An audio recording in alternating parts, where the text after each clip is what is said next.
I did a trip from Victorville to Las Vegas yesterday, and here's how much money I made. My base fare was 169 bucks. It was about a 3.5 hour drive.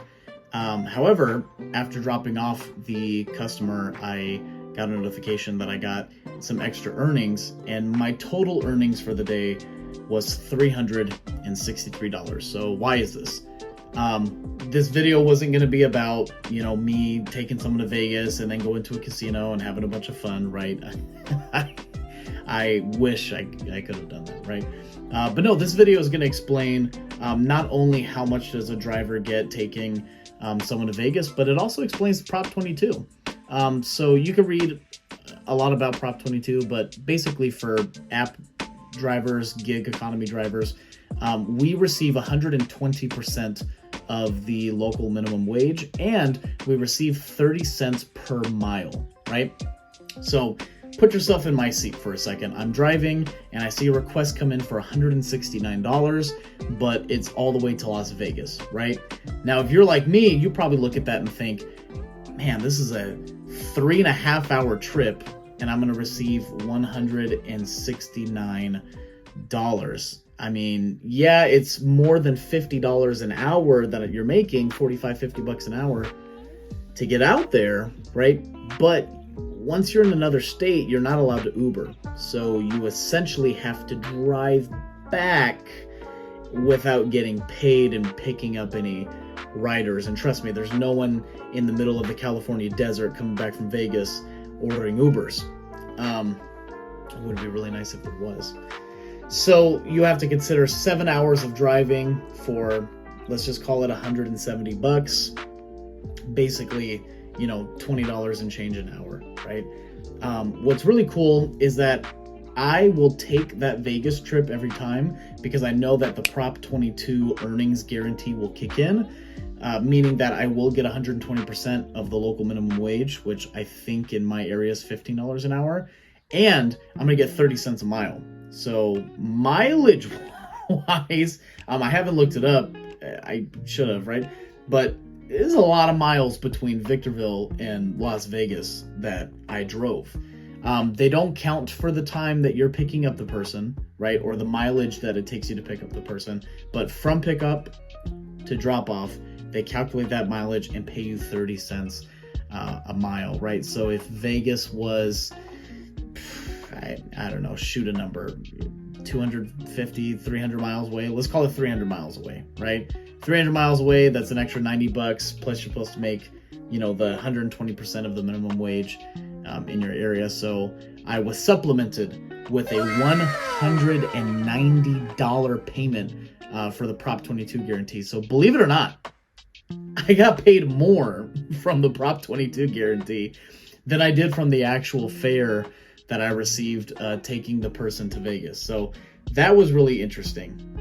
I'll leave you guys off with a quick tip before I let you go. Quick tip of the day here is deny the short trips, right? So I've had someone reach out to me and say, hey, I worked for 12 hours. I only made 180 bucks. I see that when you go out in Uber, you do 20 rides, you get north of $200, $250, $300. Why did I receive so little? My response was, how many $3 and $4 rides did you accept? Person replies about 80% of them, and there you go. There's your problem, right?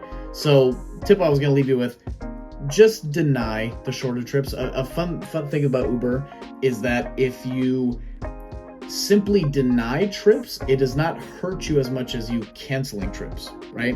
So canceling a trip means you accepted a ride, you're going to the person's location, and then you cancel, right? You have to use the restroom, you have to run home, you have an emergency, flat tire, you cancel. It's not the end of the world, but Uber keeps track of your cancellations and they generate a percentage, and based on that percentage, you might not be able to move up from blue to gold to platinum or diamond, whatever the Uber levels are, right? You might not qualify for certain bonuses and incentives. And if you want to get into Uber rental cars, I made a video about renting a car through Uber. Link will be down below. If you want to go rent a Tesla, if you have a certain cancellation percentage, they will not allow you to rent out a Tesla, right? So that's number one, right? But on the other hand, you have just simply acceptance rate, right? Acceptance rate, from my experience, doesn't matter. If you deny trips, yes, they keep track of it, and they generate a percentage for you that's displayed on your profile. My acceptance rate is pretty low. I think it's in the 60-ish percentile at the time I'm making this video, if I'm not mistaken. When I go in and edit, you'll see right now. But that's never affected me from getting bonuses. It's never affected me from being able to drive, moving up to the next level, being able to get a rental car. So yeah, so the tip I'm gonna leave you with is when the $3 and $4 requests come in, just don't take them. Let them time out or press the X in the upper right hand corner, and generally it'll be 1, maybe 2 short trips that come in, and then my next request is a $10 fare or a $22 fare or $54, or like the case I had yesterday, $169 fare. I'm not going to say with certainty Uber does this, but I feel like the more I reject shorter fares, the less shorter fares I do receive, unless I'm doing destination mode. And that's going to be my next video that comes out. It's going to be about destination mode. How does it work, and then how to hack destination mode to make more money. Couple of plugs here. If you're interested in doing Uber, link down below. It'll be my Uber referral link. When you sign up for Uber through my link, you'll have access to special bonuses, incentives, and offers from Uber. So be sure to sign up through there. Also, when I go to the pump and fill up, I am always getting cash back. I'm not sponsored by Upside, but I use Upside. I love Upside.